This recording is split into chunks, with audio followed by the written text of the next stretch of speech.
Good evening students. आज हम बात करेंगे कोई दो इनफाइनाइट लेंथ के कंडक्टिंग वायर किसी जिसमें करंट फ्लो हो रही हो, तो उन दोनों वायर में जो करंट फ्लो हो रही है उसकी वजह से फोर्स काम करता है। तो वो फोर्स कैसा होगा, एट्रैक्टिव होगा या रिपल्सिव होगा। मान लें स्टार्टिंग में दोनों वायर में करंट एक ही डायरेक्शन में फ्लो हो रही है, इसमें I1 फ्लो हो रही है और इसमें I2 फ्लो हो रही है, and both the conducting wire are kept at a certain distance r, एक r डिस्टेंस पर रखे हुए। हमको देखना है, तो ध्यान दीजिए, ये आपको मालूम है कि जब भी किसी वायर में करंट फ्लो होती है उसकी वजह से आसपास मैग्नेटिक फील्ड प्रोड्यूस हो जाती है। अब देखिए दो कंडक्टिंग वायर हैं, एक कंडक्टिंग वायर ये है, यानी ये वाला वायर यहाँ फील्ड प्रोड्यूस कर रहा होगा इस जगह पर, और ये वाला वायर जिसमें करंट I2 फ्लो हो रही है ये भी यहाँ पर फील्ड क्रिएट कर रहा है। तो फोर्स के लिए आपको क्या जरूरी होता है, एक तो फील्ड की डायरेक्शन और करंट। अगर फील्ड और करंट आपको मालूम है तो फोर्स निकाल लेंगे।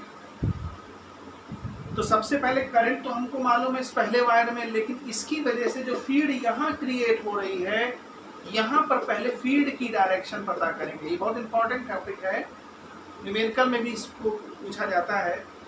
तो मान लें कि इसमें करंट I1 फ्लो हो रही है, इसकी वजह से इस पार्ट पर यानी इस करंट वायर पर कितनी फील्ड क्रिएट होगी। तो देखिए कैसे करेंगे। ये मान लीजिए, अब ये बोर्ड है इसलिए ऐसे दिख रहा है आपको, इनको ऐसे मान के चलिए कि दोनों वायर हमारे इस तरह से हैं। इसकी वजह से यहाँ पर फील्ड पता करना है। तो देखिए कैसे पता करेंगे। करंट की डायरेक्शन इस तरफ है तो हमने इस तरफ अपना अंगूठा कर दिया ऐसे, करंट की डायरेक्शन इस तरफ है, अंगूठा हमने इधर कर दिया, और हमको फील्ड कहाँ निकालनी है, यहाँ निकालनी है, इस पॉइंट पर निकालनी है। तो अपनी उंगलियों को हम उस पॉइंट पर इंडिकेट कर देंगे। जब ये उंगलियां उस पॉइंट पर इंडिकेट हो जाएंगी, उंगलियां हमेशा वहाँ इंडिकेट करना है जहाँ आपको फील्ड पता करनी है। तो आपको यहाँ फील्ड पता करनी है, तो आपने क्या किया, उंगलियों को उस तरफ कर दिया। जो आपका पाम होगा वो पाम आपको फील्ड की डायरेक्शन देगा। फील्ड तो आपको वहां पता करना है, लेकिन पाम आपको डायरेक्शन देगा, यानी डाउनवर्ड। इसका मतलब यहाँ जो फील्ड होगी वो डाउनवर्ड होगी, और वो फील्ड किसकी वजह से है, इस वायर की वजह से। तो यहाँ फील्ड को क्या लिखेंगे, B1, क्योंकि इसने क्रिएट किया है यहाँ फील्ड, इसने नहीं क्रिएट किया। अब ये क्रिएट करेगा यहाँ पर। तो देखिए कैसे, इसमें भी करंट इधर फ्लो हो रही है, तो हमने क्या किया, करंट इधर फ्लो करा रही है, ये देखिए करंट फ्लो कर रही इधर, और हमको फील्ड कहाँ पता करनी, उस वाले वायर में। तो हम इसको ऐसे कर देंगे, ऐसे डायरेक्शन हमने उधर कर दी अपनी उंगलियों की, करंट की डायरेक्शन अभी भी इधर ही है। तो पाम क्या बता रहा है, अपवर्ड, यानी इसकी वजह से यहाँ पर हमारे पास जो फील्ड होगी वो अपवर्ड डायरेक्शन में होगी। अपवर्ड को कह सकते हैं डॉट। ये हो गया B2। अब हमको दो चीजें मालूम चल गई, यहाँ पर हमको फील्ड मालूम चल गई, यहाँ पर हमको फील्ड मालूम चल गई। और हम अच्छी तरह जानते हैं, कभी हमने लोगों ने एक टॉपिक पढ़ा था कि कोई भी करंट कैरिंग कंडक्टर किसी फील्ड में रखा है तो उस पर फोर्स काम करता है, और वो फोर्स कितना होता है, IBL sin थीटा। ठीक है, तो सबसे पहले हम फील्ड देखेंगे। B1 हमारी कितनी प्रोड्यूस हुई, तो B1 प्रोड्यूस हुई हमारी μ0 I1/2 पाई r, ये हमारी फील्ड क्रिएट हुई। ठीक है, तो B1 क्रिएट हुई तो हमने निकाल दिया कि इतनी फील्ड क्रिएट हुई। अब B2 कितनी क्रिएट हुई, तो B2 भी वही क्रिएट होगी μ0 I2, क्योंकि इसकी वजह से क्रिएट हो रही है तो इसकी करंट हम लेंगे 2 पाई r, जिसकी वजह से प्रोड्यूस होती है उसी की करंट लेते हैं। ये नहीं कि यहाँ पर फील्ड है तो इसकी वजह से है, इसकी वजह से नहीं है, ये फील्ड इसकी वजह से, तो इसमें करंट कितनी है, I2, ये हमने लिख दिया। अब B1 B2 हमको मालूम चल गए हैं। अब इस फर्स्ट वाले वायर में हमको फील्ड फोर्स पता करना है। तो फर्स्ट वाला वायर का फोर्स हम क्या देखेंगे, F1। हमने आपको क्या बताया, IBL sin थीटा। फार्मूला क्या होता है, IBL साइन थीटा। अब साइन थीटा तो साइन 90 हो जाएगा क्योंकि परपेंडिकुलर है, करंट और फील्ड एक दूसरे के परपेंडिकुलर हैं, इसलिए साइन 90 हो जाएगा। अब इसमें देखिए, इसमें करंट कितनी फ्लो हो रही है, देखिए B1 हमको निकालना है, तो जब B1 निकालना है तो इसकी करंट लेंगे I1 और फील्ड लेंगे इसकी B2, उसकी फील्ड लेंगे B2, और मान लीजिए इनका लेंथ L है। वैसे तो ये इन्फिनाइट लेंथ के हैं, ये दोनों इन्फिनाइट लेंथ के हैं, लेकिन हमने एक छोटे से एलिमेंट में फोर्स पता किया है, वो एलिमेंट है L लेंथ का हमने एक एलिमेंट पता कर लिया या ले लिया जिस पर हमको फोर्स पता करना है। साइन क्या हो जाएगा, साइन 90 हो जाएगा। अब देखिए B2 की वैल्यू यहाँ से पुट करेंगे तो क्या आ जाएगा, म्यू नॉट I1 पहले से है, I2 ये रखा हमने, 2 पाई R और L, साइन 90 की वैल्यू 1 हो जाएगी।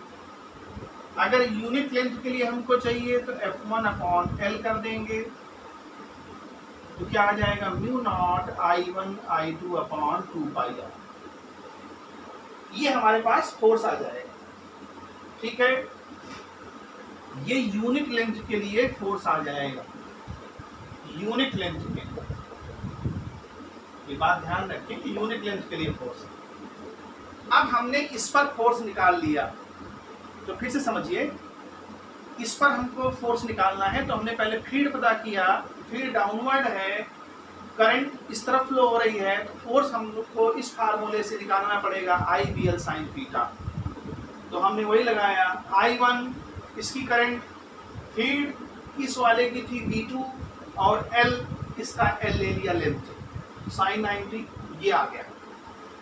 बट इसकी डायरेक्शन क्या होगी, सवाल ये उठता है, ये फोर्स जो आया वो किस डायरेक्शन लगेगा, इधर लगेगा कि इधर लगेगा। तो देखिए आपको फील्ड पता है यहाँ पर क्या है, डाउनवर्ड, तो फील्ड आप डाउनवर्ड कर दीजिए, उंगलियों को आप नीचे कर दीजिए, उंगलियों को आप नीचे कर दीजिए, फील्ड हमारी क्या हो गई, डाउनवर्ड हो गई।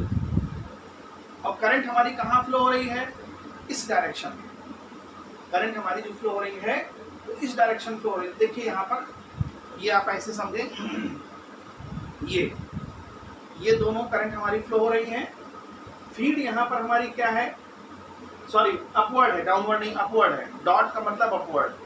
करंट हमारी इसमें इस तरफ फ्लो हो रही है और फील्ड हमारी कहाँ अपवर्ड है, तो हमने अपनी उंगलियों को अपवर्ड कर दिया, तो हमारी पाम क्या बताएगी, इस डायरेक्शन में, यानी कि इस पर फोर्स कहाँ काम करेगा, इस direction.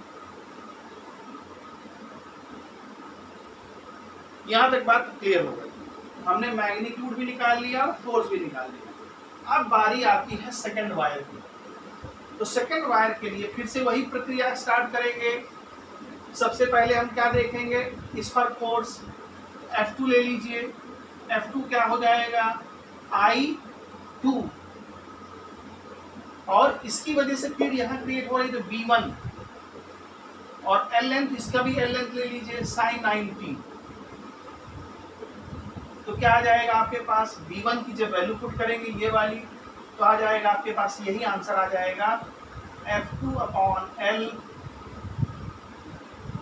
Mu not I1 I2 upon 2 pi R। ये फोर्स हमारा, ये भी वही आ गया, सेम मैग्नीट्यूड का आ गया। जब सेम मैग्नीट्यूड का आ गया तो क्या हुआ, यानी दोनों पर फोर्स बराबर काम करेगा, यानी ये वाला फोर्स और ये वाला फोर्स आपस में इक्वल हो जाए। और इसकी डायरेक्शन कैसे पता करेंगे, तो देखिए क्रॉस का मतलब डाउनवर्ड, करंट इधर फ्लो हो रही है, फील्ड डाउनवर्ड है, उंगलियों को हमने नीचे कर दिया, तो हथेली हमारी क्या बता रही है, इस तरफ, पाम हमारा इस तरफ बता रहा है, यानी कि हमारे पास इस पर फोर्स लगेगा इस डायरेक्शन। तो ये कैसे फोर्स हो गए, एट्रैक्टिव फोर्स हो गए।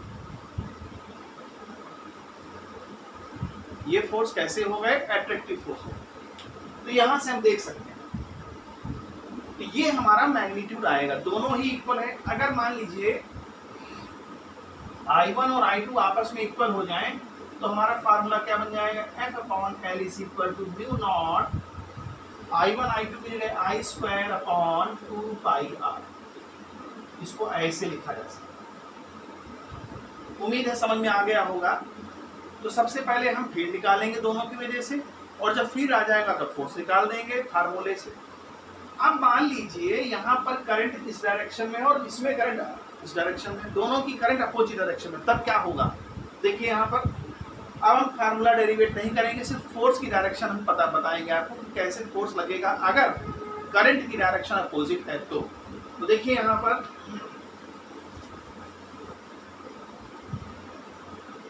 ये हमने दोनों की डायरेक्शंस को बदल दिया, यानी ये और इसमें ऐसे, इसमें I1 फ्लो हो रही है, इसमें I2 फ्लो हो रही है। अब हम क्या ध्यान देंगे, पहले यहाँ पर फील्ड देखेंगे, इसकी वजह से यहाँ फील्ड क्या होगी। तो देखिए फिर से वही, करंट इस डायरेक्शन में है, हमको फील्ड वहां पता करनी है तो डाउनवर्ड, यानी यहाँ पर फील्ड क्या होगी डाउनवर्ड। ये वाली करंट यहाँ पर फील्ड क्या किस डायरेक्शन देगी, तो आप देखिए ये वाली करंट हमारी इस डायरेक्शन में यानी ऐसे है। फील्ड हमें कहाँ पता करना है, उधर पता करना है। तो देखिए फील्ड हमने उधर पता किया, करंट इधर की तरफ है, फील्ड हमको वहां पता करना है। पाम क्या बता रहा है डाउनवर्ड, यानी यहाँ पर भी फील्ड क्या होगी आपकी डाउनवर्ड होगी, यहाँ पर फील्ड क्या होगी डाउनवर्ड होगी। तो यहाँ भी फील्ड डाउनवर्ड और यहाँ फील्ड डाउनवर्ड। अब फोर्स देखेंगे हमको, ये जो वायर है इस पर फोर्स किस डायरेक्शन लगेगा। तो देखिए ये करंट इधर फ्लो हो रही है, फील्ड यहाँ पर डाउनवर्ड है, तो उंगलियों को हमने डाउनवर्ड कर दिया, हथेली हमारी क्या बता रही है इस डायरेक्शन में। इसका मतलब फोर्स कहाँ काम करेगा, यहाँ पर इस डायरेक्शन में फोर्स काम करेगा। अब इसका देख लीजिए, फील्ड हमारी, करंट हमारी कहाँ है उस डायरेक्शन में है, तो करंट हमने उधर कर दिया। फील्ड कहाँ है डाउनवर्ड है, तो फील्ड डाउनवर्ड कर दिया। पाम क्या बता रहा है उधर को बता रहा है, तो पाम का डायरेक्शन उधर है, इसका मतलब फोर्स देना है। ये कैसा फोर्स काम कर रहा है, रिपल्सिव काम कर रहा है। तो अगर हम करंट की डायरेक्शन बदल देते हैं तो फोर्स रिपल्सिव काम करेगा, अगर करंट की डायरेक्शन एक ही है तो फोर्स अट्रैक्टिव काम करेगा। तो यहाँ पर ये, अब इसी के साथ साथ एम्पियर की डेफिनेशन भी पूछी जाती एग्जामिनेशन में, डिफाइन करिए एम्पियर की क्या डेफिनेशन। तो यहाँ इसी फार्मूले से हम एम्पियर की डेफिनेशन को डिफाइन करेंगे। तो देखिए अगर दो वायरों के बीच लेंथ यूनिट हो, if two wires are kept at 1 meter distance, इसी फार्मूले से हम 2 एम्पियर को डिफाइन करेंगे। अगर दोनों वायरों के बीच की डिस्टेंस 1 मीटर है और उसमें फोर्स पर यूनिट लेंथ कितना काम कर रहा है, 2 पाई इंटू 10⁻⁷। अगर ये हमारे पास इतना फोर्स काम कर रहा है तो करंट हमारी 1 एम्पियर होगी, ये डिफाइन करेंगे इस तरह से। तो उनमें फ्लो होने वाली करंट 1 एम्पियर होगी। तो इसको इंग्लिश में कैसे बताएंगे, तो लिखेंगे if 2 wire are separated by unit metre and if both wire experience force 2 pi into 10⁻⁷ Newton per meter, then current in the wire will be 1 ampere। उसमें करंट क्या होगी 1 एम्पियर। इस तरह से एम्पियर की डेफिनेशन भी आप दे सकते हैं। उम्मीद है समझ में आया होगा, और कुछ पूछना है तो कमेंट सेक्शन में बात कर सकते हैं। तब तक के लिए गुड बाय।